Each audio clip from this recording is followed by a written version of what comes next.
हैदराबाद की रेखा का विवाह लखनऊ के एक बड़े घर के बेटे किशोर के साथ हुआ। नए घर में बड़े ही आदर सम्मान के साथ रेखा ने गृह प्रवेश किया। शादी के 2-3 साल काफी मजे और खुशी के साथ निकल गए और जैसे जैसे दिन बीतता गया, रेखा अपनी जिम्मेदारियों के बोझ तले दबती चली गई। रेखा की सास भी रेखा से काफी खुश थी कि रेखा बहू अपना घर और संसार सब कुछ अच्छी तरह से संभालने लगी है। गर्मी की छुट्टी पड़ गई। रेखा अपने मायके जाने की बात अपनी सास से बोली। मम्मी जी, काफी दिन हो गए, मैं मायके नहीं जा पाई हूँ, क्या मैं थोड़े दिन जाकर आऊं? सास ने जवाब दिया, देखो रेखा, अगले साल चले जाना।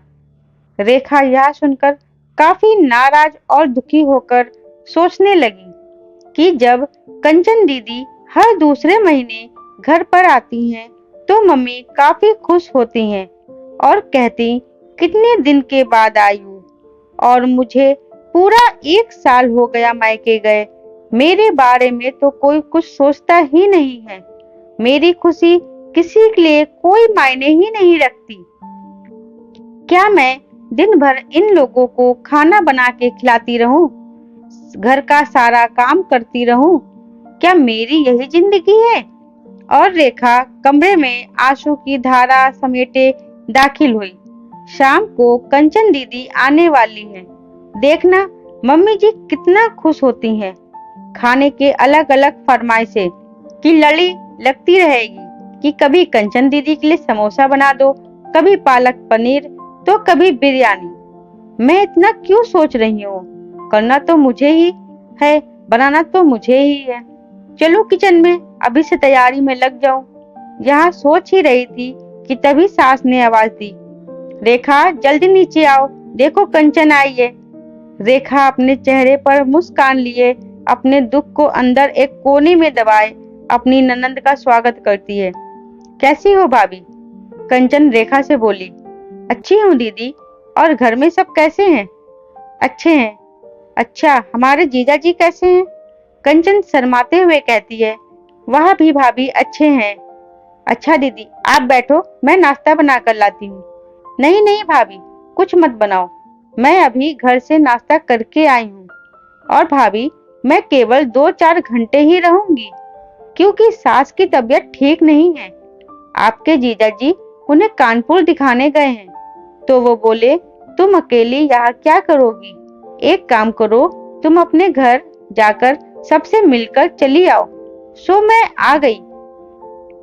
मुस्कुराते हुए कंचन ने जवाब दिया, अच्छा दीदी रुको, मैं खाना बना देती हूँ, आप खा भी लीजिएगा और जीजा जी और अपनी सास के लिए खाना बांध कर भी दे दूंगी।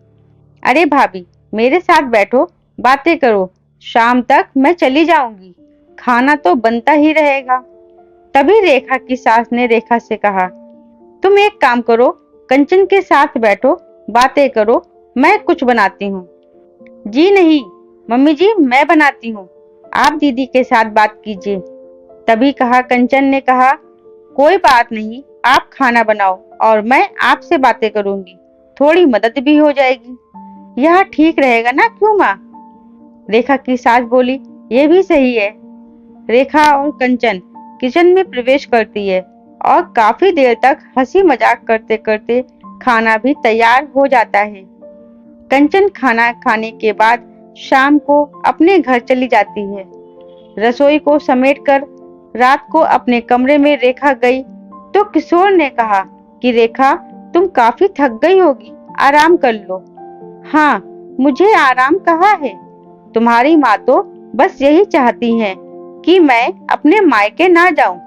कंचन दीदी 1-2 घंटे के लिए आती हैं, लेकिन मिल कर तो जाती हैं, उसमें क्या, तुम भी चली जाओ।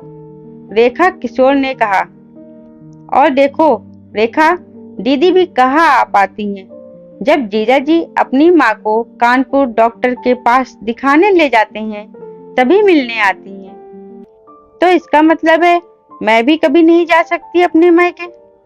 ऐसा तो मैंने नहीं कहा। रेखा, अच्छा तुम शांत रहो, मैं कल माँ से बात करता हूँ। तुम अपने मायके चली जाना, ठीक है? तुम तो रहने दो। गुस्सा करते हुए रेखा सो जाती है। सुबह उठकर रेखा अपने काम में रोज की तरह लग जाती है।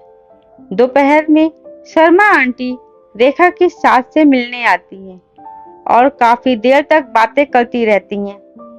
तभी शर्मा आंटी रेखा की सास से पूछती हैं कि कंचन की माँ, ये बताओ कि बहू और बेटी में क्या फर्क समझती हो तुम?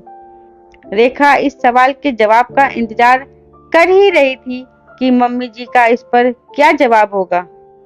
रेखा की सास ने मुस्कुराते हुए बोला, बेटी कैसी भी हो पर वह मीठी होती है, बहू नमक की तरह नमकीन होती है। यह सुनते ही रेखा निराश होती है और दिल में काफी दुखी हो जाता है। शर्मा आंटी चली जाती हैं।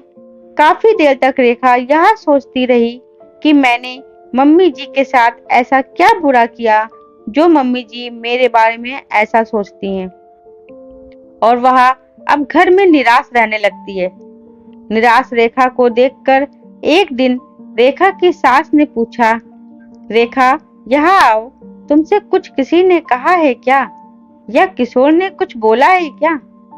कुछ नहीं मम्मी जी, रेखा की आवाज में दर्द था।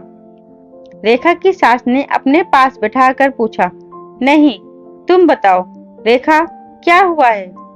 रेखा के आंखों में आंसू भर आए और रेखा ने सास को सारी बात बता दी कि कैसे शर्मा आंटी से आप बेटी और बहू में फर्क बता रही थी।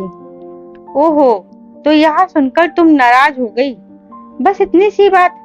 अरे रेखा, मैंने कहा बेटी मीठी होती है, वह चाहे कितनी भी गलती करे उसकी गलती नजर ही नहीं आती।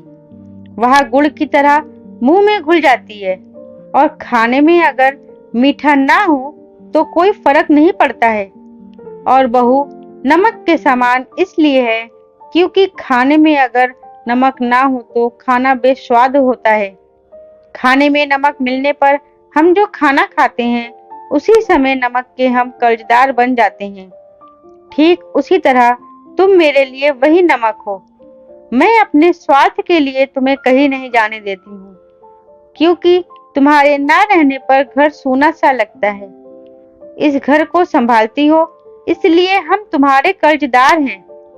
रेखा सारी बात समझ जाती है और अपनी सास को गले से लिपट कर रोने लगती है। शाम को किशोर जब घर आता है तो अपनी माँ से कहता है कि माँ, रेखा अपने मायके जाना चाहती है एक दिन के लिए। रेखा तपाक से बोल उठी, नहीं नहीं, मुझे नहीं जाना। मैं चली गई तो खाने में कोई स्वाद नहीं रहेगा।